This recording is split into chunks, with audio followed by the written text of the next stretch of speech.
We are back on Morning Line. Our guest with us this morning, Kendall Poole, Director of the Tennessee Governor's Highway Safety Office, taking calls this morning. And, by the way, I was saying on the last caller, he was talking about, he felt he had an experience once where he really believed that the seatbelt, had he been wearing it, might have cost him. So that's his personal experience. And so I have to defer to him. If he chooses, because he's afraid of seatbelts because of that experience, not to wear it, he may willfully violate the law because that's just his own experience.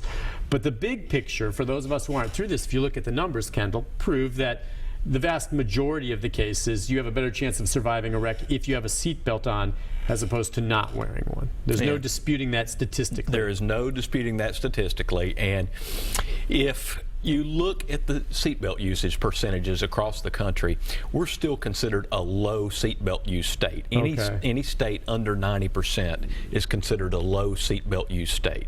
And it's inevitable a state of similar size that has a higher seatbelt usage rate than us is going to have lower fatalities. Yes. And part of that is because of the demographic that we share. In the Southeast, we have more pickup trucks. That's one of the factors. We have people who drive more and longer. We have more commuters in the Southeast. Yeah. And so we're not easily compared to a northeastern state or a western state or anywhere across the country. We're very unique. We're also touched by 8 different states. We have 24, 65, and main interstates 40. Going through here. We're a hub, aren't we? Absolutely. So we have more vehicle miles traveled. So we have a lot of things working against us. But again, I firmly believe, based on the statistics and the research that have been shown to us, given to us, that if we increase seatbelt usage percentage, and hopefully the increased fine will help us do that as a deterrent.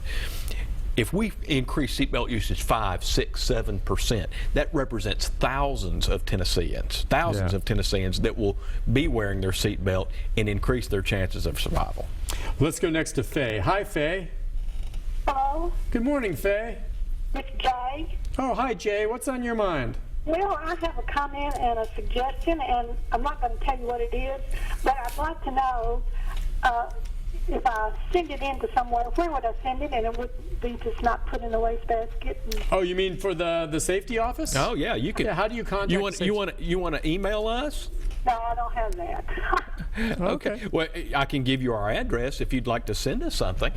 And Mr. Poole, are you a Nashvilleian? I'm a native Nashvilleian. I'm one of the few left. I'm an endangered species. South Nashvilleian? No, ma'am. I grew up over on the eastern side in Donaldson and Hermitage and Old Hickory. Well, that's kind of, were you in the school business at all at one time? No, ma'am. Well, yeah, listen, if you want to stick around, what we'll do is, I'll get the address. You get a pen and paper, Jay, and we'll give you the address at the end of the show on where you can send any suggestion you may have for the safety office. Let's go to Wilma. Hi, Wilma. Good morning, Wilma. Good morning. How are you? What's on your mind? I wanted to make a comment about the seatbelt usage. My granddaughter had an accident. She fell asleep at the wheel, ran off the road, down into a gully, up and hit a tree. Her airbags did not activate. The seatbelt saved her life. Wow. Yeah, those airbags, you never know. And if a seatbelt's buckled, it's there for you. Was she injured? Only a little bit, just abrasion and bruises. And she was in a practically new Jeep Patriot. Wow. So a solid car, but still, without the seatbelt, are you pretty sure that she probably would have had some real problems? I think she would have gone through the windshield and would have had some head damage. Yep.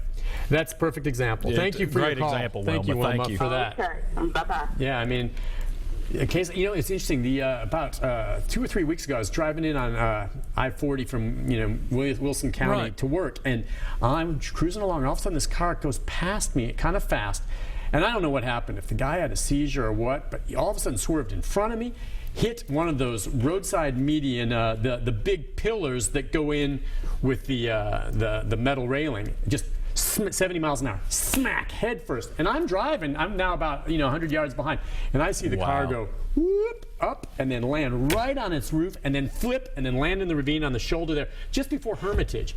And I'm literally the first one on the scene, okay? So as I pull over, other people are pulling over, and I'm immediately grabbing my cell phone to call 911 as I'm looking to see if someone was thrown. Because I'm like, if they're thrown, they're dead.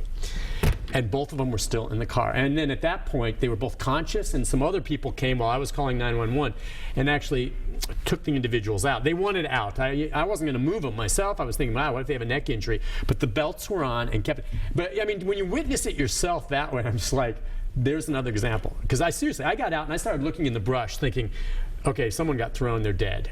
And they were both in the car because the seatbelts saved their lives. And just like she said, when you witness that, it really hits home. Because, I mean, this car, you don't see too often a car 70 miles an hour in real life. And I'm right there driving, and I see it in front of me. And it was like something out of the movies. Whoosh, way up high.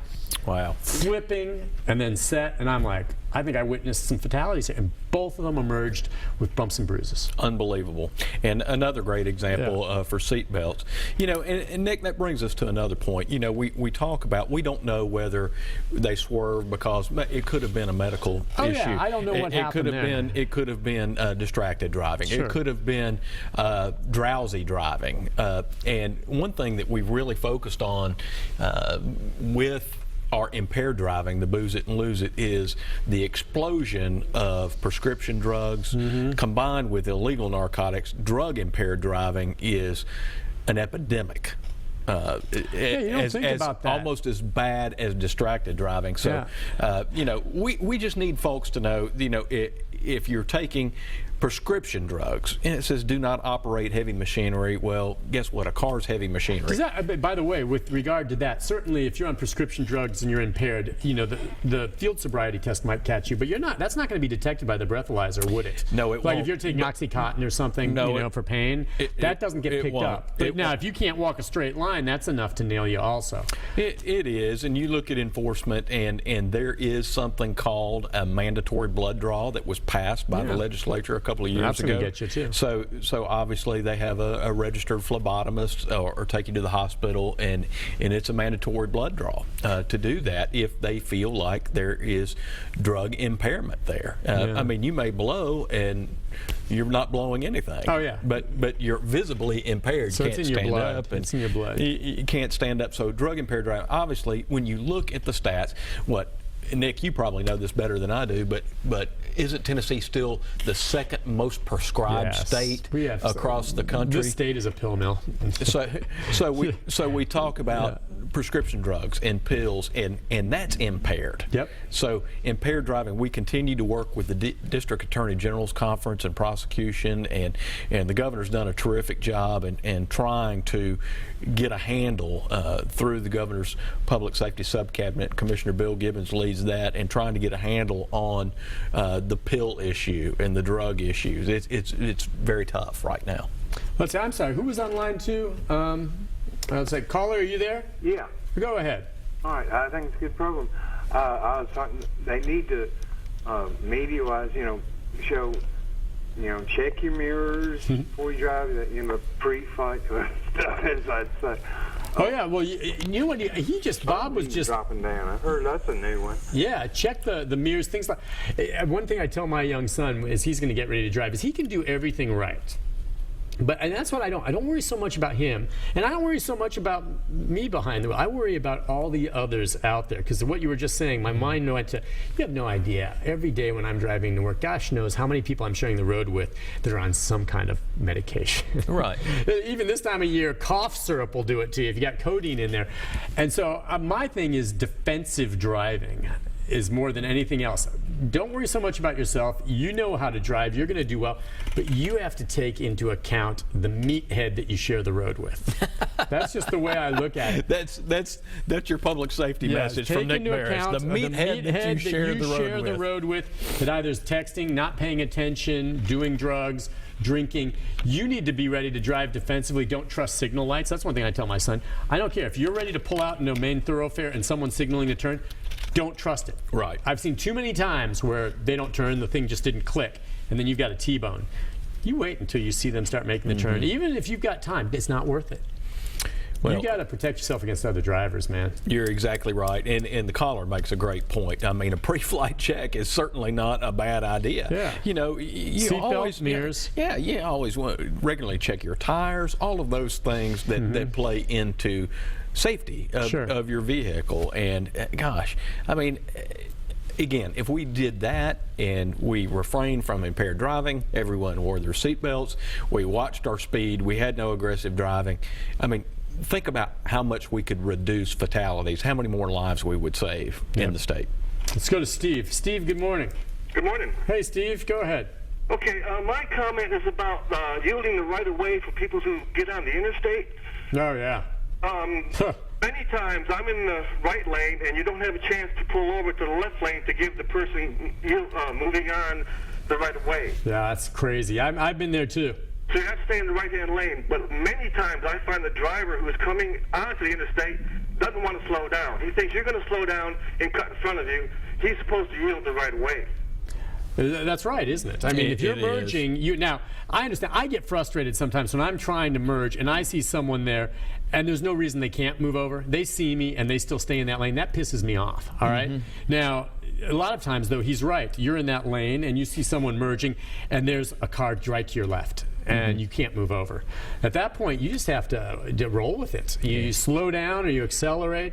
But is it right? The merging car, if they have to, they need to go on the shoulder or slow down. That's true, and you know it's etiquette, it's driving etiquette, it's a law in a lot of cases, and I think we all might be better served if we had to go back to a driver training class every so often, to learn that, because we have to remember that he makes a good point. Driving is a privilege; it's not a right.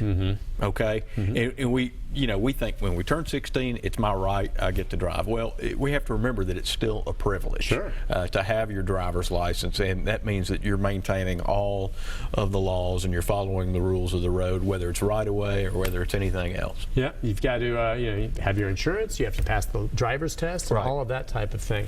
All right, so go ahead, if you would, and just share the website with our viewers if they want to go there, and what kind of information is on the website. Absolutely. Listen, I think we have what is the best highway safety office website in the nation. I would put it up with anybody. Any information that I've talked about or anything that you would like to see is on tntrafficsafety.org. Okay, that's easy enough to remember. Trafficsafety.org. tntrafficsafety.org. Okay. And anything. I mean, we've got statistics, we've got research on there, we've got programs, things that we're involved in. You can see video clips, anything that you want to share with schools or civic groups, community groups. Terrific website. Check it out. Kendall, thank you. Great Nick, job. great to be with you. Keep up the good work. I mean, it obviously is working because the numbers are reflective of that. And, well, hopefully, thank you. And we're going to continue working. One life is too many. Right, yeah, and keep it safe because this is, the time that gets really busy. Really busy right now. You be safe out there, all right? I will. Thanks again. Man. We'll take a break. When we come back, by the way, I will have a phone number for the office. We had a caller earlier that has a suggestion they want to share. They can make that call and then find out maybe specifically where to send it. So we'll have a number for you right after this. Stay with us.